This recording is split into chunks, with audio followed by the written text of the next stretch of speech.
अरे सुनती हो? हाँ क्यों नहीं सुनूंगी। बहरी थोड़ी ही हो गई हूँ। माना बालों में सफ़ेदी आ गई है, आंखों में चश्मा चढ़ गया। पर सुनो जी, कान मेरे बराबर सुनते हैं। अच्छा बोलो, क्या कह रहे थे? चलो थोड़ा बाजार की तरफ चलते हैं। तुम्हें कुछ सामान चाहिए था ना? लिस्ट बना ली कि बनानी है? लिस्ट क्या बनाना, मुँह जवानी याद है मुझे। थैला रख लो, चलो बाहर निकलो, ताला लगा दूं। कहाँ चले गुप्ता जी? नमस्कार खरे साहब, बस यूं ही पास के बाजार तक थोड़ा सामान भी ले लेंगे और टहलना भी हो जाएगा। चलो सामान तो सब ले लिया, एक मिनट ठहरो, तुम्हारे जूड़े के लिए गजरा लेना तो रह गया।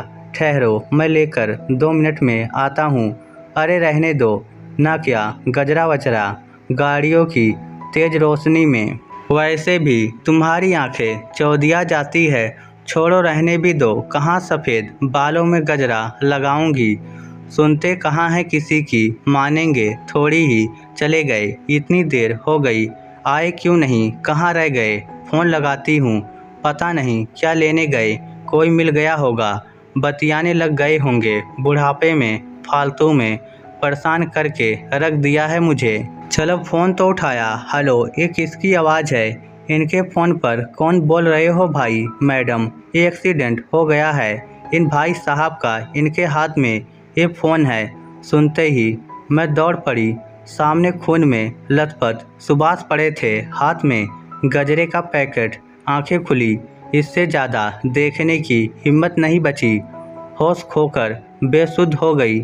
जब होश आया तब तक सब कुछ खत्म हो चुका था। पुलिस डॉक्टर अपने अपने प्रश्न लिए खड़े थे। मैं कभी उधर देखती, कभी इधर। डॉक्टर ने आहिस्ता आहिस्ता सच्चाई से रूबरू करवाया, पर मैं रो भी नहीं पा रही। कुछ समझ नहीं आ रहा।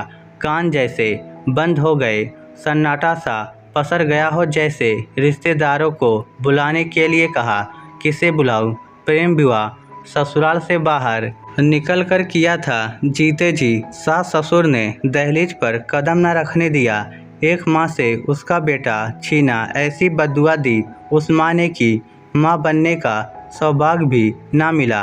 भाई के आग्रह पर उसके बेटे को गोद लिया, वो भी स्वार्थवश अपने सपने पूरे करने विदेश गया तो वहीं का होकर रह गया।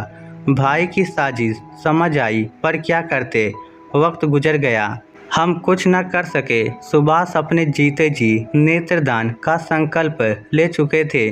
उनकी मर्जी अनुसार उनके नेत्र एक नवयुवती को लगाए गए। वो ऑपरेशन के पहले अपने पति का हाथ थामे मुझसे मिलने आई। पैरों में झुकी तो मैंने कलेजे से लगा लिया।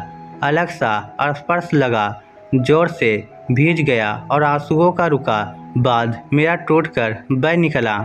मेरा पता, फ़ोन नंबर भी उन लोगों ने ले लिया। पड़ोसियों और दोस्तों की मदद से सब काम हो गए, पर मैं अस्तव्यस्त हो गई। दिमाग ने काम करना बंद कर दिया। कोई कुछ खिला जाता तो खा लेती, वरना शून्य में देखती बैठी रह जाती। सोचती कोई तो रिश्तेदार होता जो बिल्कुल अपना होता। जिनके पास रिश्ते हैं उन्हें कदर नहीं। मैं तरस रही हूँ और मेरे पास मेरा कहने को कोई भी नहीं। सूरज की रोशनी चारों तरफ फैल गई। गहरी सांस लेकर उठी। अचानक दरवाजे की घंटी बजी। इतनी सुबह कौन होगा? काम वाली को तो हटा दिया, क्या करवाऊं उससे काम? कौन है? कहते हुए जैसे ही दरवाज़ा खोला तो पहचान नहीं पाई। सामने एक पति पत्नी खड़े थे। दिमाग पर जोर दिया तो याद आया, इसी लड़की को सुभाष जी की आंखें लगाई गई थी। उसकी आंखों को हसरत भरी नज़रों से देखते देखते आंसू बहते चले गए।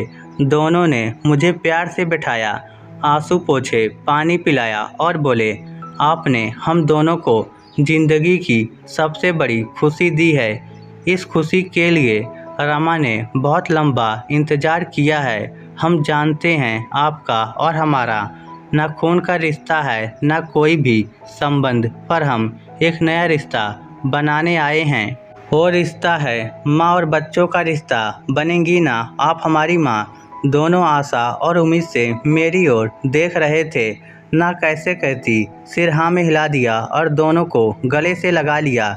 समझ गई ईश्वर को भी तरस आ गया मुझ पर, तभी जीवन की संध्या में अपना कहने को ऐसे मधुर रिश्ते में बांध दिया। अचानक मेरी आंखें किसी ने बंद कर दी। देखा तो अनु और ओमी खिलखिला पड़े। दादी कहाँ खो जाती हो, चलो मम्मी पापा खाने पर आपका इंतज़ार कर रहे हैं। और मैं चल पड़ी।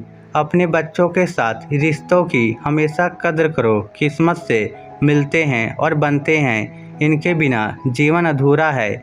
इन्हें पूरी निष्ठा, प्रेम और आत्मा के साथ निभाओ।